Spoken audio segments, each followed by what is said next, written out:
మీకు తెలియంది కదా మేబీ ఇప్పుడు పవర్లో ఉన్న గవర్నమెంట్, పవర్లో లేని గవర్నమెంట్ అండ్ పోలీసుల తరపు నుంచి వచ్చే సపోర్ట్.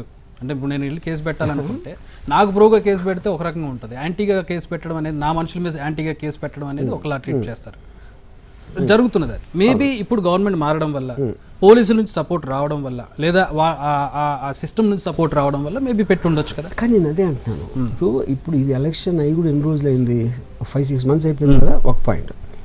రెండో పాయింట్, 5 చోట్ల ఒకేసారి వేరే డిస్ట్రిక్ట్స్లో కనెక్షన్ లేని మనుషులకి ఇదే కేసు మీద ఎందుకు వచ్చింది అంటున్నా, అది ఒక పాయింట్. రెండోది, ఆ టైంలో అపోజిషన్ పార్టీని సపోర్ట్ చేస్తున్న ఛానల్స్ ఉన్నాయి కదా, అయ్యేమో దీని గురించి మాట్లాడినా, దీన్ని మెన్షన్ చేయలేదు అసలు, ఈ సోకాల్ ట్వీట్ గురించి. ఇంకో పాయింట్ ఏంటంటే, ఇలాంటి మీమ్స్ రోజుకి 100 వస్తాయి సోషల్ మీడియాలో, అని మొత్తం ఇంటర్నేషనల్, అంటే ఒకటి నేషన్ వైడ్ కాదు, స్టేట్ వైడ్ కాదు, సోషల్ మీడియా కంటిన్యూస్గా జరిగేది అదే.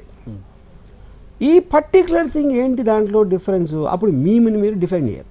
అంటే మీరు మేబీ ఒక మేజర్ ఇన్ఫ్లుయెన్సర్ అవడం వల్ల ఆర్జీవీ చెప్తే ఒక పెద్ద సెట్ ఆఫ్ పీపుల్ చూస్తారు కనుక. అది నేను అదే అన్నాను, మీరు పొద్దున్న లెగిస్తే అన్ని పార్టీలోళ్ళు తిడతా ఉంటారు, గేలి చేస్తూ ఉంటారు, వ్యంగ్యం చేస్తూ ఉంటారు. ఏది లీడర్స్, నేను చెప్పేది పెద్ద పెద్ద పొజిషన్లో ఉన్న ఈ పార్టీ ఆ పార్టీ అని తేడా లేకుండా సినిమా వాళ్ళు చేస్తారు, యాక్టర్స్ చేస్తారు, ఎవరు సోషల్ మీడియాలో చేయని వాళ్ళు ఎవరు ఉన్నారు?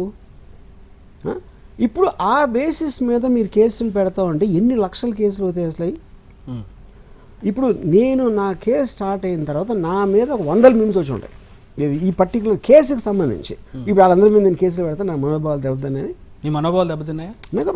ఎందుకంటే I understand that we're living in that kind of an ecosystem. ఆ ఎకో సిస్టంలో ఇలాంటివి జరుగుతున్నప్పుడు అలాంటి కామెంట్ల మీద నేను సీరియస్గా యాక్షన్ తీసుకుంటే నాకు పని చేయడానికి టైమే ఉండదు నా దగ్గర. ఎవరైతే బాధపడ్డాడో ఆ పర్సన్ పవర్లో ఉంటే, నేను అదే చెప్తున్నాను, పవర్ ఈజ్ డిఫరెంట్. పవర్ అనేది మీరు పద్ధతి ప్రకారం వాడతారు కదా, ఇఫ్ యూ డూ ఇట్ అతిక్రమిస్తే అది క్రైమ్ అవుతుంది కదా. యాజ్ లాంగ్ యాజ్ అది it has to be in the purview of law. అంటే నేను 19(1)(a)లో you can express an opinion in a text, image, video, blah blah, whatever form. 2లో ఏముంది, if it is going to create some disturbance, if created disturbance, ఇప్పుడు నేను tweet పెట్టిన మొలాన ఒక physical act జరగాలి.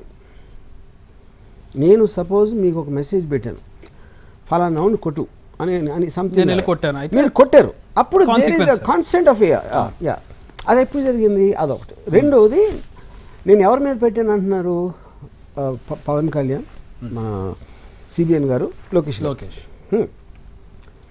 అప్పుడు వాళ్ళు రేజ్ చేయడానికి వాళ్ళు చేయొచ్చు, ఇది డిఫమేషన్, నన్ను ఇలా చేశారు. వాళ్ళ సంబంధం లేని వ్యక్తి ఎలా పెడతారు, అసలు ఊరు పేరు లేని అసలు వ్యక్తి పరువు నష్టం అనేది ఎవరు పరువు పోతే వాళ్ళు, అది పాయింట్. ఇంకోటి, ఇప్పుడు వాళ్ళు కూడా వాళ్ళు ఒక్కళ్ళని అంటలేదు, ప్రతి ఒక్కళ్ళు పాలిటిక్స్లో ఉంటే మీకు వేరే వాళ్ళని తిట్టడం తప్ప ఇంకా మాట్లాడటానికి టాపిక్ ఉండదు. ఫస్ట్ ఆఫ్ ఆల్ మీరు డెత్ థ్రెట్స్ చేస్తారు, కొడతానంటారు, ఇదంటారు, అదంటారు, అని చేస్తారు కదా. ఎవరు అంటలేదు అది.